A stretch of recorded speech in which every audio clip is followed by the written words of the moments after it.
To build high-performance applications, understanding concurrency is key. In Go, this means leveraging goroutines to execute tasks simultaneously. By doing so, developers can significantly improve their application's efficiency and responsiveness. As we explore the world of goroutines, it's essential to grasp the fundamentals of concurrency and how it applies to Go development.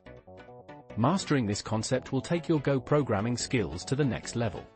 Now that we understand the importance of concurrency, it's equally crucial to acknowledge the common pitfalls associated with goroutines. Deadlocks, starvation, and race conditions are just a few issues that can lead to significant performance degradation and application instability.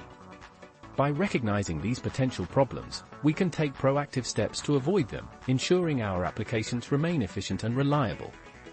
This understanding will serve as the foundation for our exploration of best practices in using goroutines. Let's delve into the specifics of these issues to better grasp how they impact our applications.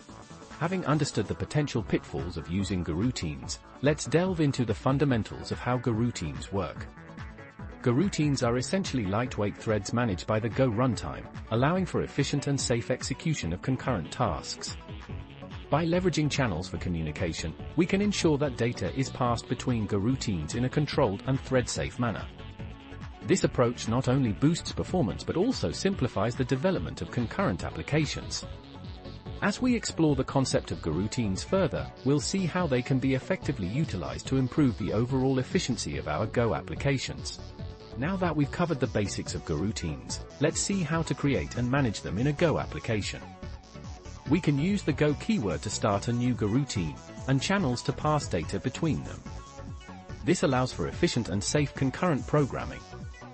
By using goroutines and channels, we can significantly improve the performance of our Go applications.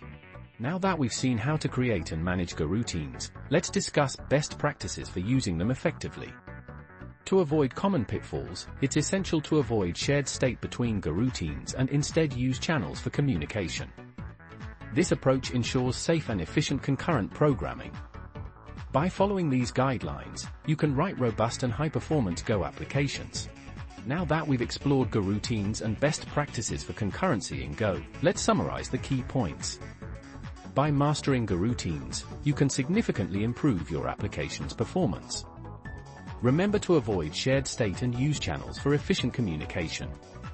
What's your experience with goroutines so far? Share your story or ask questions in the comments below.